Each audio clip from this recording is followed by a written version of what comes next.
Welcome to York Observatory's monthly TeleTube broadcast, the online astronomy and astrophysics program written and presented by the students, faculty, alumni, and friends of York University. We're broadcasting live from the AICO Observatory located at York University in Toronto, Ontario, Canada. York YouTube broadcasts every last Friday of the month at 7:30 p.m. local Toronto time here on our YouTube channel, York U Observatory. For any questions or comments you have of our past shows, or if you have suggestions for future topics, please send us an email at observe@yorku.ca. You can always connect with us on Instagram with the handle at York Observatory and Facebook at Alani Carswell Ops. I would like to inform you about the opening and call for applications for the Summer 2024 Astronomer in Residence program. This program is a collaboration of the Alani Carswell Observatory with Killarney Provincial Park to host astronomers in the certified dark sky side of Killarney to lead in-person presentations and shows using the park's observatory. To learn more about the program, its requirements, and the application process, visit our website at yourq.ca/science/observatory/air. Good evening, everyone. I'm Camila, and I'm here with Noor and Deb, and we're from the Allen Carswell Observatory at York University. Tonight, we're joined by a special guest from McMaster University, Veronika Dornan, who will be talking all about the solar cycle and why 2024 has been such a great year for viewing the total eclipse, sunspots, and aurora.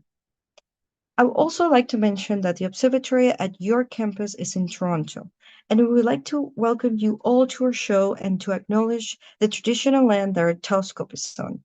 The observatory acknowledges its presence on the traditional territory of many Indigenous nations.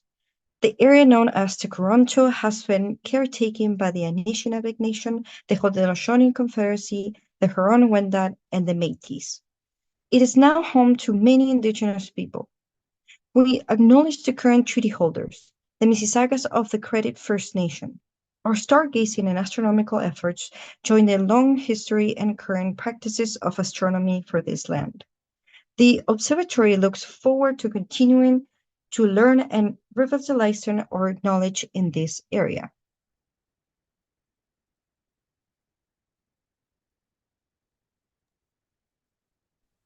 Welcome to What's Up in the Sky segment, this beautiful evening of Friday, May 31st, as we join together at 7:33 p.m. from Toronto. Tonight's sky offers a spectacular array of celestial events and visible constellations that are sure to enchant both stargazers and seasoned astronomers alike. The moon will be in its waning crescent phase, leading to its new moon on June 6th. As dusk settles and the sky darkens around 8 p.m., look to the west to catch a glimpse of Mercury just after sunset. It will be very low on the horizon, so a clear view unobstructed by buildings or trees is essential. Mercury will appear as a faint dot glowing softly against the twilight sky. Turning to the south, Saturn begins its nightly journey across the sky. For those interested in constellations, Scorpius is climbing high in the southeastern sky, with its bright star Antares glowing red at the heart of the Scorpion. For deep sky observers, the night is a prime time for viewing the Great Globular Cluster in Hercules, M13. This is one of the most prominent and largest globular clusters visible from the northern hemisphere, best viewed through a telescope. As we explore the night sky from Toronto, let's remember to allow our eyes to adjust to the dark to fully appreciate the fainter objects. Consider using a red flashlight to preserve night vision, and most importantly, take time to enjoy the natural beauty of our universe. Enjoy the stars, my friends.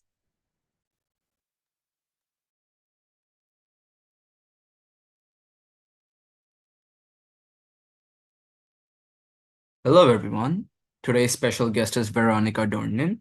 She's a third-year PhD candidate at McMaster University. Her research focuses on observations from the Hubble Space Telescope, studying star cluster systems in the largest galaxies in the universe to understand their evolution. Additionally, she presents at the W.J. McCallion Planetarium, McMaster Portable Planetarium, and also coordinates the McMaster Sidebook Astronomy program. Please join me in extending a warm virtual welcome to Veronika Dornan. Hi, everyone. Let me just share my screen and we can get this party started. All right. All right. Can everyone see my slides all right? Okay. All right. So, hi, everyone. Thank you for having me to talk a little bit about the solar cycle and why exactly 2024 so far, and hopefully for the rest of the year, will be such a really exciting year for astronomers and particularly seemingly astronomers in Southern Ontario. So thank you for that introduction. I'll kind of go over a little bit again, but you folks are so nice. I want to give you some pretty pictures to go with that introduction. So yeah, who am I? I'm Veronika. I'm a third-year PhD candidate at McMaster University. And as Dev said, my research is not actually in solar science, but rather I study star clusters around really, really massive, big, distant galaxies using the Hubble Space Telescope. In addition, I have a lot of experience doing astronomy outreach.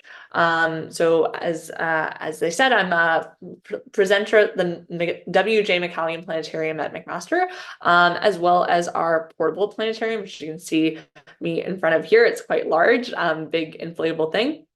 And I'm also a coordinator with our Sidewalk Astronomy program, which, if you haven't heard of programs like that, are where the university has a number of telescopes and other things to be used for kind of backyard observing, and we take it out and allow members of the public to take a look at the night sky in ways that not always are available to people. So I was working a lot in making sure that people of Hamilton and across Southern Ontario got a really good view of the total solar eclipse, which for us in Hamilton, we were very lucky and did not get clouded out for.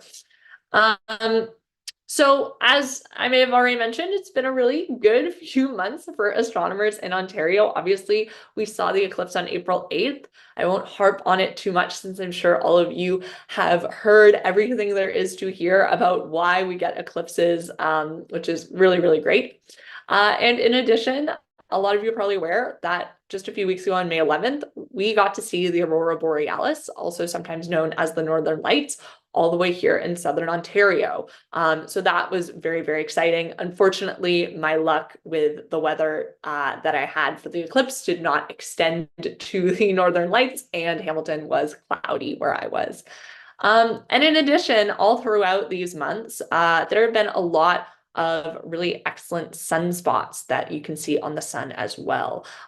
So throughout this talk, I'm just going to kind of explain what interesting things we have been able to see in terms of both like observing the sun as well as observing things here on Earth, like the aurora borealis, that are related to the sun and its solar activity.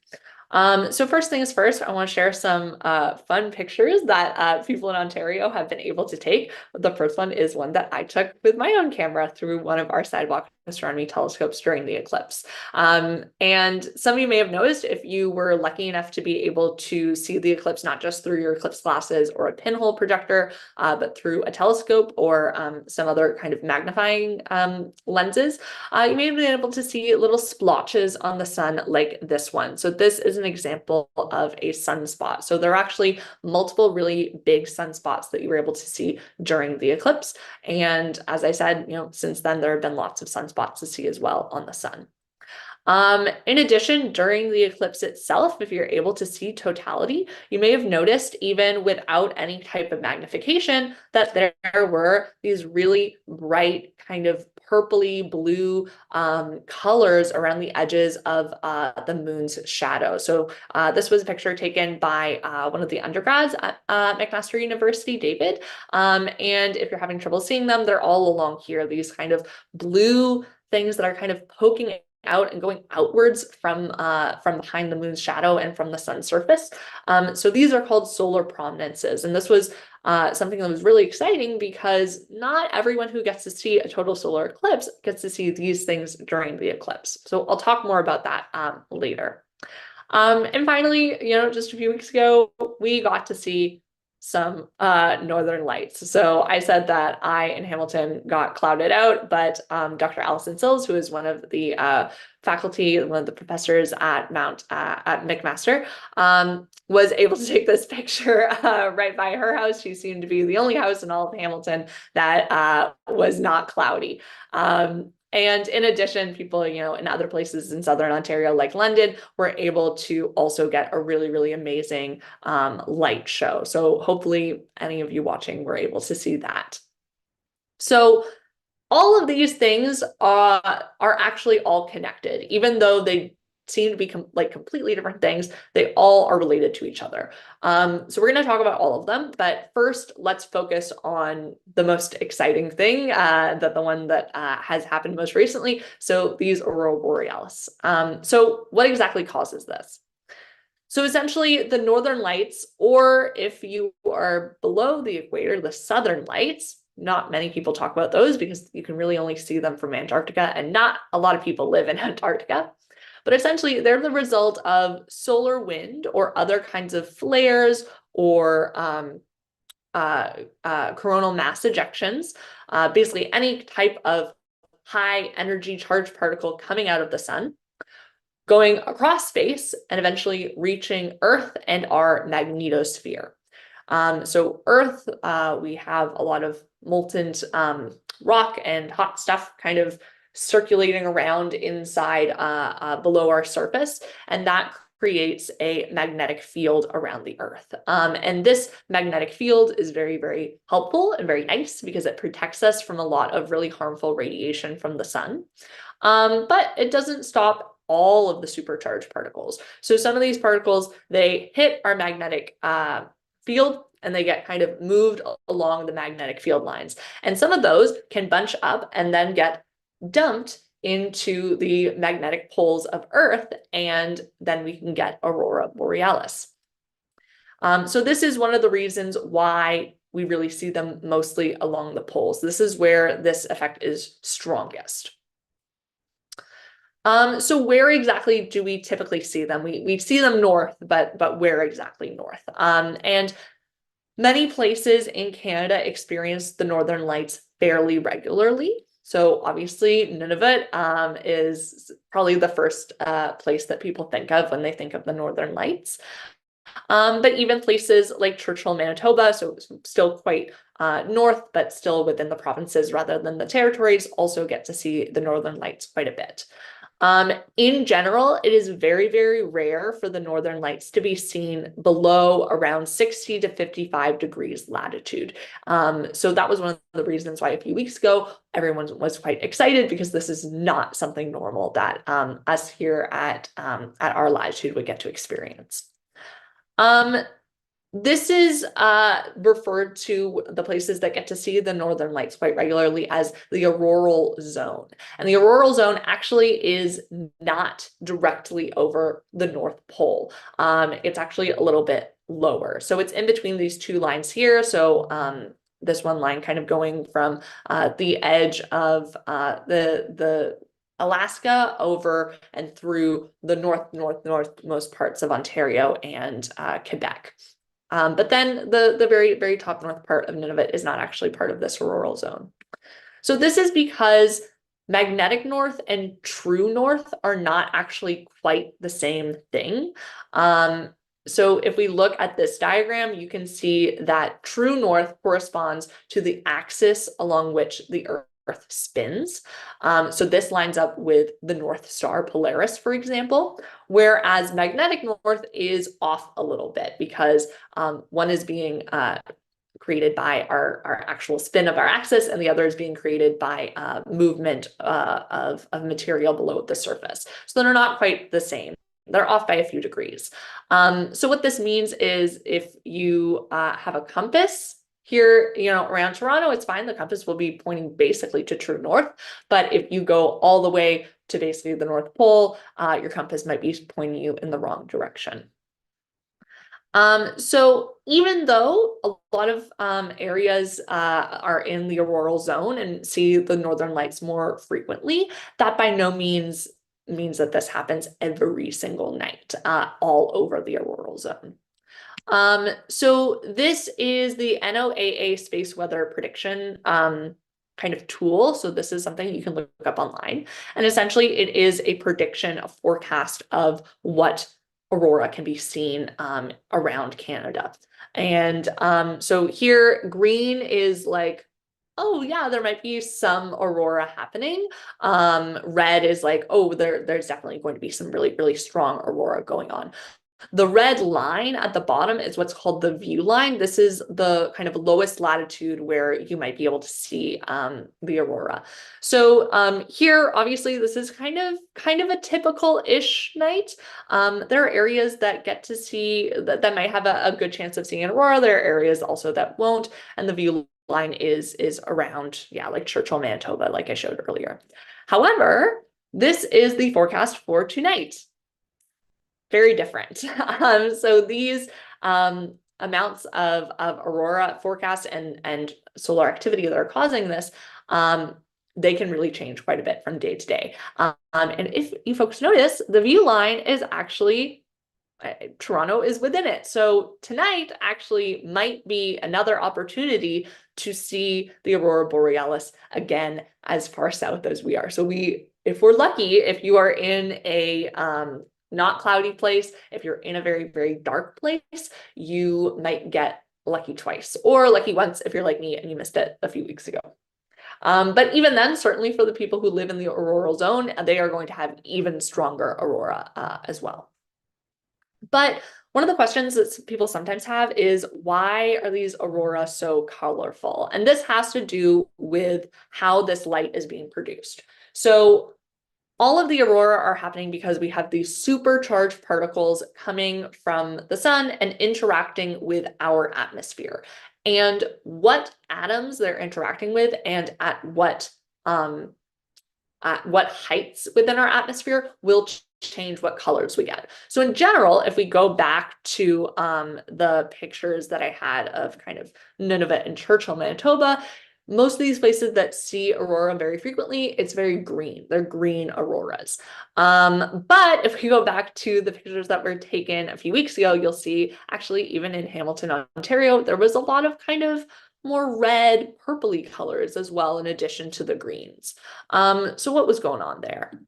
So essentially, green, which is what we see the most often, is when excited atomic oxygen is excited. So the atoms kind of get bumped up. And then when they bump down in terms of energy, they release a photon of light with a specific wavelength. And specific wavelengths correspond to specific colors. So green light is emitted when we have excited oxygen at lower altitudes, because there is a really high concentration of oxygen at these altitudes. So this is why even for weaker magnetic storms, we still see a lot of green. Red is a little bit more rare because this happens only under really intense solar activity, because there's less atomic oxygen at the higher altitudes. So if you see red, that indicates that it was a much more powerful sort of amount of solar storm that caused this aurora. Purple and blue are much, much more rare because it involves ionized molecular nitrogen. So this is a completely different element, and it is molecular rather than atomic. So atomic, just one atom, molecular, there together, two of them. And so again, this will only really happen if we have really intense solar activity happening. So the more colors you see, the more intense the solar activity is that cause that aurora, and why it is kind of really rare to see something that isn't just green. So aurora can come in lots of different colors, but they can also come in different shapes as well. So this is just a few examples of different kind of shapes of aurora that have that are seen typically. So some of them can be in lines, they can be in curtains, they can just kind of cover the whole sky, they can be on the horizon. So there's lots of different types. This has to do with Earth's magnetic field, actually, because we also have a magnetic field that is moving all of these charged particles and the elements within our atmosphere. So you can really get a lot of different types of shapes just depending on where you are physically and just what Earth's magnetic field is doing that night. In addition, Earth is not unique in the sense that we get aurorae. We can also see them on other planets. So these are pictures of Jupiter and Saturn taken with the Hubble Space Telescope, and you can see that they also are having aurora borealis or australis. That's what they call it when it's in the southern hemisphere. I'm not really sure which one's north and south in this picture. And as you can see, again, they have different colors. They have a lot more blue than green. So this has to do with the fact that Jupiter and Saturn's atmospheres are really, really different in composition to Earth. And you can see they're quite large because these planets are also much larger than Earth, and they have their own magnetic fields. One quick interesting thing, so both of these pictures were taken with the Hubble Space Telescope, and just a couple of years ago now, we were able to launch the James Webb Space Telescope, which has different observes in different wavelengths and has a different resolution, and we were able to take another picture of Jupiter. And this is a picture of Jupiter where you can actually see both the northern and southern lights at the same time. So that's just something interesting. We have not only had people observe the northern and southern lights on Earth, but we've also had people be able to observe them from space. So this is what the northern, I think this is the northern, not the southern lights, one of the two, looks like from the International Space Station. So as you can see, this is, when I was younger, before I kind of learned about astronomy, I always kind of thought the northern lights were an optical illusion. They are not. They are 100% physically happening. And you can even see that they're happening at a very high area of the Earth's atmosphere and what we call the ionosphere, because you can literally see in this picture that they're happening over top of the Earth. They're kind of floating on top of it. So that is something really, really interesting, that we can actually take pictures of this from space. So all of these aurora borealis, australis, northern lights, southern lights, they all happen because the sun is emitting these supercharged particles, and they're moving across space, and they interact with the Earth's magnetic field. But why is the sun, spewing these particles at us? And the answer is the sun's magnetic field is also at play. All of this entire topic has to do with magnets and magnetic fields.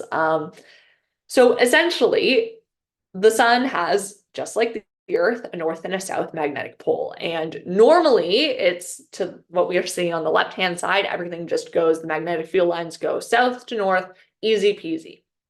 But the sun is rotating. And unlike Earth, which is a solid thing, when we rotate, the entirety of the Earth rotates all at the same speed. The sun is not that. The sun is hot gas and plasma. So it has what we call differential rotation. The equator, if you have like gas on the equator, it's moving faster than gas at all of the other latitudes, which means because that gas and plasma is the thing that is creating these magnetic fields, the magnetic fields get all twisted up as time goes on, and the plasma and the gas also gets kind of more and more separated because of this differential rotation. And it becomes so much eventually that we get essentially kind of jumbles and kinks in the magnetic field itself. So this is a bit of a zoomed in picture of how we get sunspots. So those sunspots that I was talking about earlier that we are able to literally see on the sun during the total solar eclipse.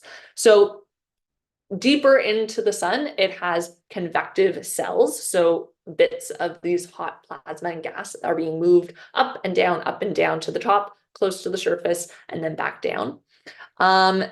And basically, when we get these magnetic fields getting kind of all jumbled up, we create these big kind of loops or prominences of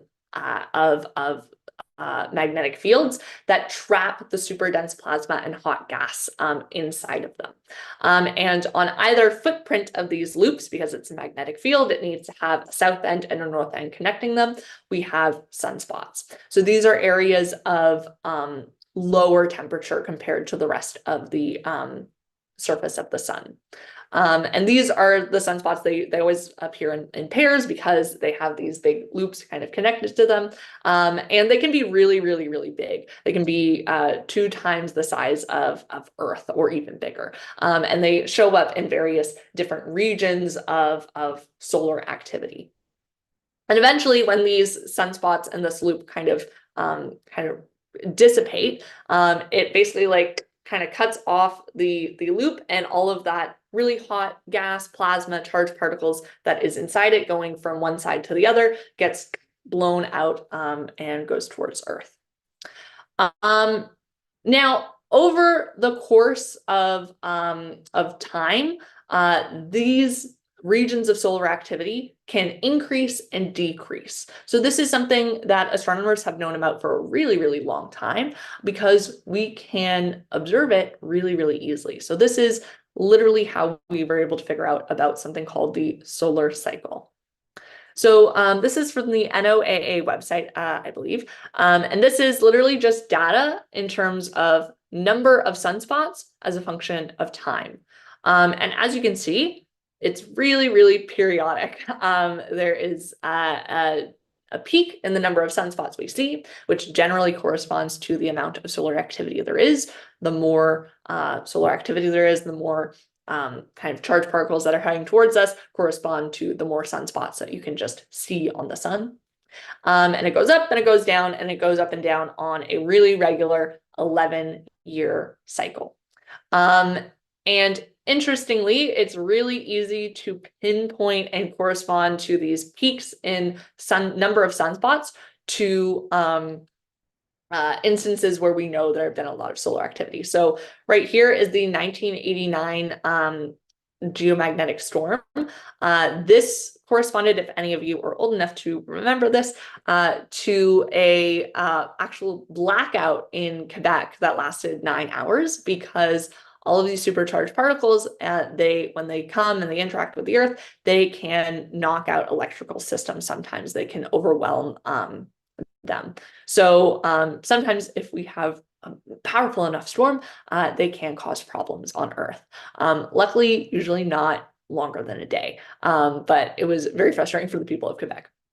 For people who are a bit younger, in 2003, on Halloween, actually, there was another geomagnetic storm where we were able to see also aurora borealis really, really far south. So this was also an instance where we were at a peak in our solar activity. And in case you missed it on this plot, right here was last month when we had our big storm and we were able to see the aurora borealis really far south as well.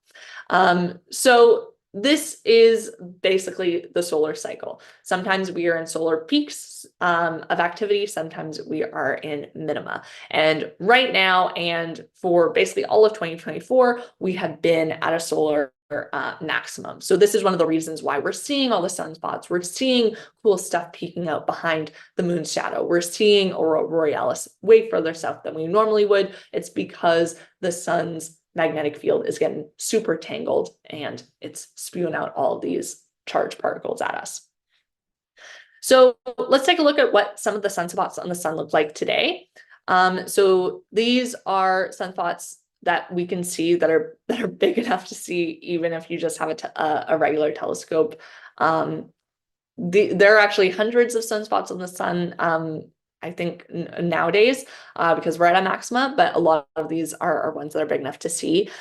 In the left-hand corner and the right-hand corner, you can see kind of size comparisons. And some of these regions are really, really, really big. Generally, these sunspots, depending on how big they are, they can last for a few hours, they can last for a few days, but if they're really big regions, they can last for up to months. A lot of these regions that we're seeing here, they have tens of sunspots associated inside of them, not just one gigantic one. In addition, if some of these regions last long enough, we can actually see them do a full solar rotation, which again, depending on if you're at the equator, higher or lower, can be around 30 days. So one of the reasons why a few weeks ago we had the big solar storm and we're having another one maybe tonight, is because that same region of high solar activity has done a rotation through the sun and has come back to us. So this is something really interesting we can see. And it's also something really exciting because if you yourself have a telescope or a way of safely viewing sunspots, you can actually track day to day the rotation of the sun, which is really interesting. Just as kind of just for general interest, on the left is the sunspots that happened on May 11th, and on the right is just a color version of the sunspots today. That one is the sunspot that created the kind of particles that gave us that big solar storm. So that one is coming back around. But okay, why do we get these 11-year cycles? Like sure, it's happening and we can observe it, but like what is actually happening that makes it happen?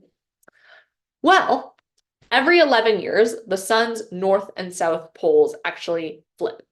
So normally when we're at a solar minima, this is a kind of computer simulation, everything looks really normal and just regular. So we have the North Pole, we have the South Pole, we have the magnetic field lines that go up and around and down, and we don't need to have any sunspots or tangling up of our magnetic field lines. Everything's really orderly. But as time passes, as we saw, because of those differential rotations, things start to get jumbled up and then things eventually flip over. So during a flip, the magnetic field lines get very, very jumbled and they can look something like this. So this is not orderly. This is not cool. This is the kind of situation where you get loads of sunspots. Earth's poles actually also flip too, but they don't happen every 11 years. They actually happen every 300,000 years. So we don't need to worry about this level of chaos as much. Interestingly, because the poles on the sun flip every 11 years, it flips where north is and where south is. So technically the full solar cycle is 22 years to get back to north being where north is and south being where south is. But generally in terms of solar activity, 11 years is what the cycle is. Now, what do we want to learn about the sun? All of this is really cool for us to kind of look at and appreciate kind of how cool it looks. But also astronomers are very interested in these kinds of phenomena as well. But our sun is the best studied star in astronomy. It's right there. Surely we know everything there is to know about the sun by now, right? Wrong. We can always learn more about the sun. So there are a lot actually of things about the sun that we want to learn more about, but these are kind of some of the big ones.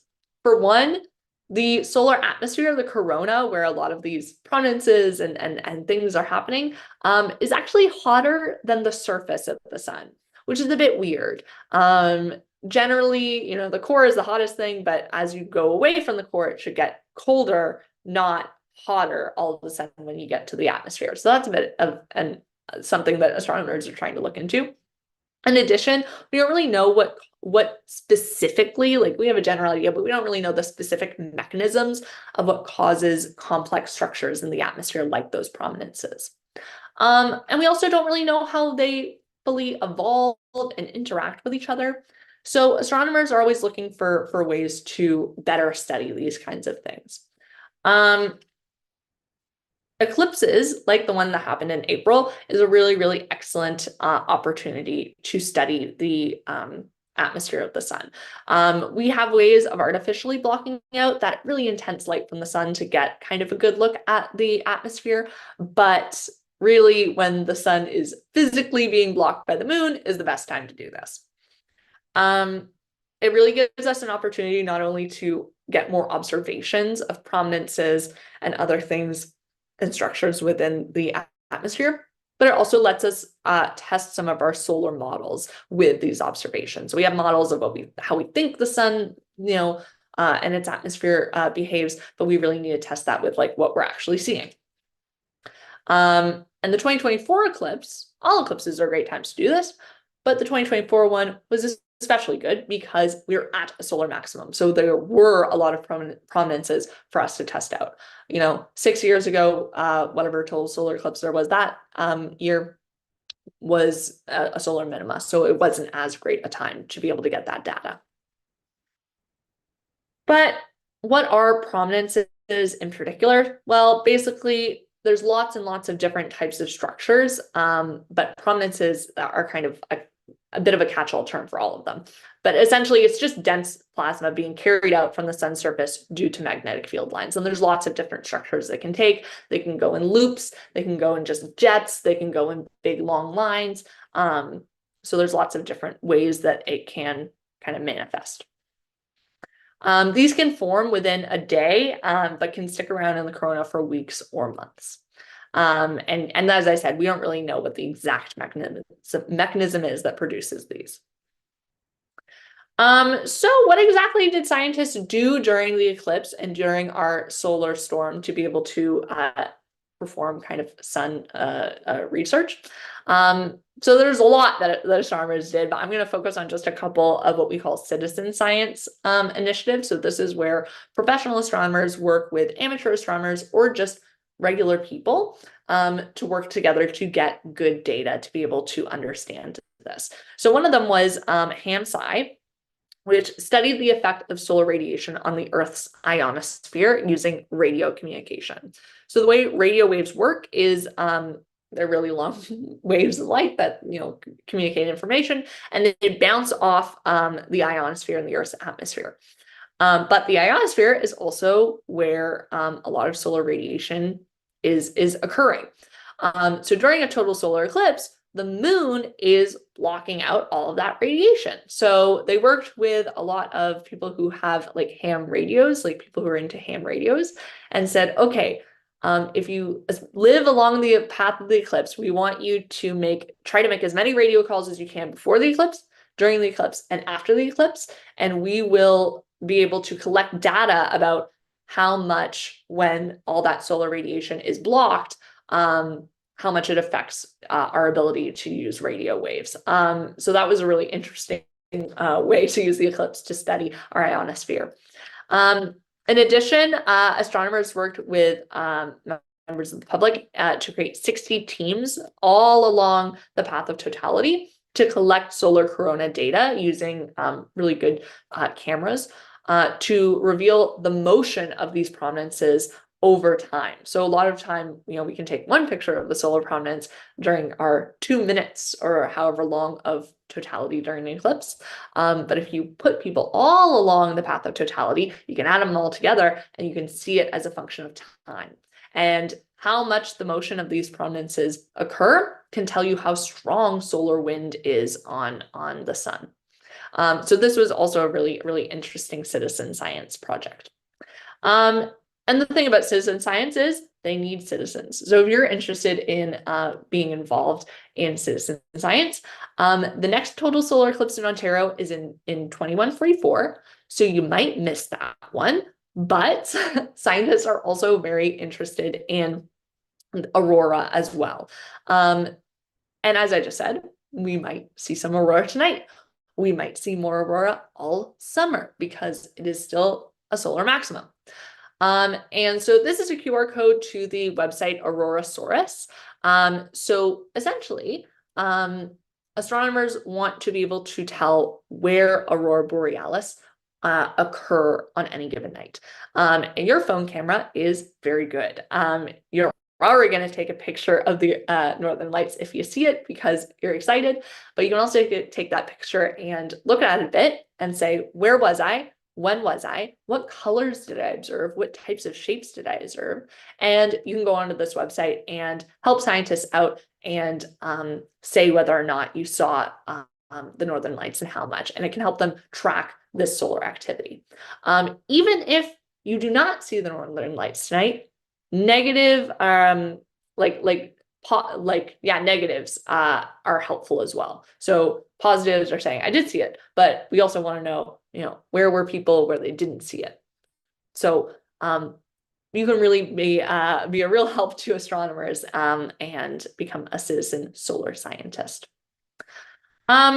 So just to sum things up, it's a really good time to look at the sun safely. As you all no doubt heard about the total solar eclipse, never look at the sun with your bare eyeballs, look at it safely. So this could be either with a solar telescope, perhaps like the one at various observatories like York, or using sidewalk astronomy programs like the one we have at McMaster. Keep your eyes peeled for more aurora this summer. Even tonight, see if you can get out to some place that's not light polluted. The more north, the more likely you will be to see the aurora. If you do see them, take a picture, appreciate the colors, tell an astronomer. And all throughout the rest of this year and the summer, see if you can see some more of these sunspots as well. So I want to thank you guys all for listening, and we can kind of discuss this more via some questions.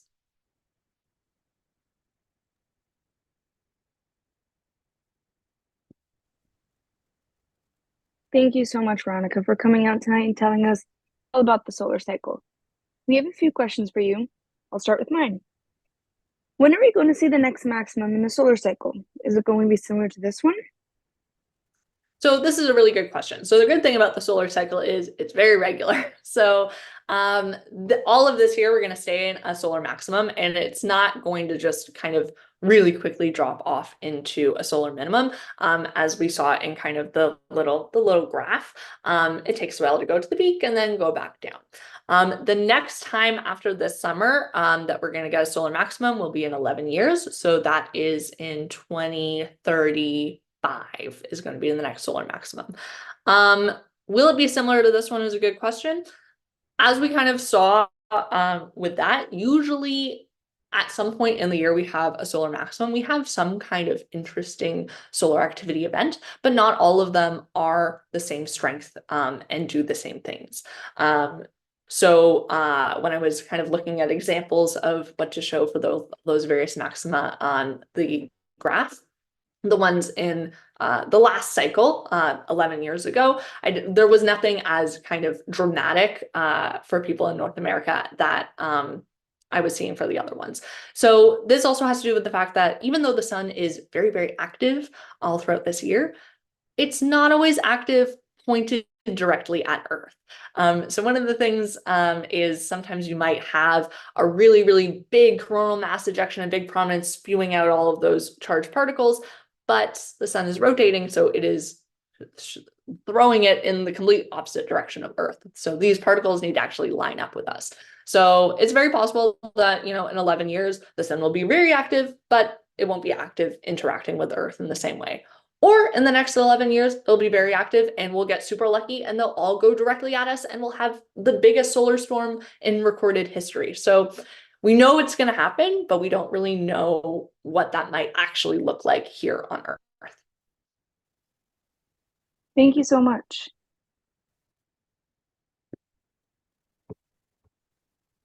Okay, so the next question is from me. What do solar cycles exactly impact?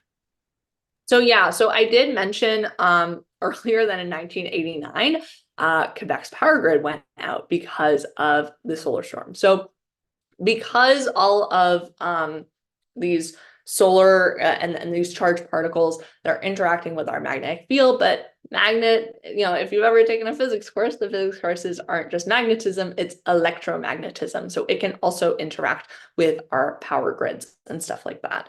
In general, it's not anything to really panic about. The most crazy solar storms might, like I said, it might knock out the power grid for a day or something like that. Weaker solar storms can also, maybe make a little blip in our power grids. They can really affect radio waves though. So as we were talking about with the ionosphere is how we communicate with radio. It's also where a lot of our satellites are, where our GPS is. It's where the Hubble Space Telescope is. And that's right where all these, particles are interacting in our atmosphere. So in terms of things like that, they could affect GPS. So your GPS might be on the fritz for a little bit. They could impact satellite communications. The good news is, in terms of the internet, less likely to impact it because we have a lot of fiber optic cables below the surface of the ocean. So it depends on kind of what modes of communication or power you're using. So it might impact it, it might not. It depends on the intensity and all that. One thing to note is one of the most kind of famous instances of a really, really powerful geomagnetic storm is the Carrington event. So this happened in 1859, also during a solar maximum. And it is actually, I think, the most powerful kind of instance of this that we've ever recorded. They saw aurora borealis in Cuba. And in the 1850s, telegraphs were a big brand new thing. And this storm completely messed up their whole telegraph system. So it just depends, on what kind of communication we're using. So telegraphs totally affected by this, but internet fiber optic cables under the ocean, totally safe. Thank you.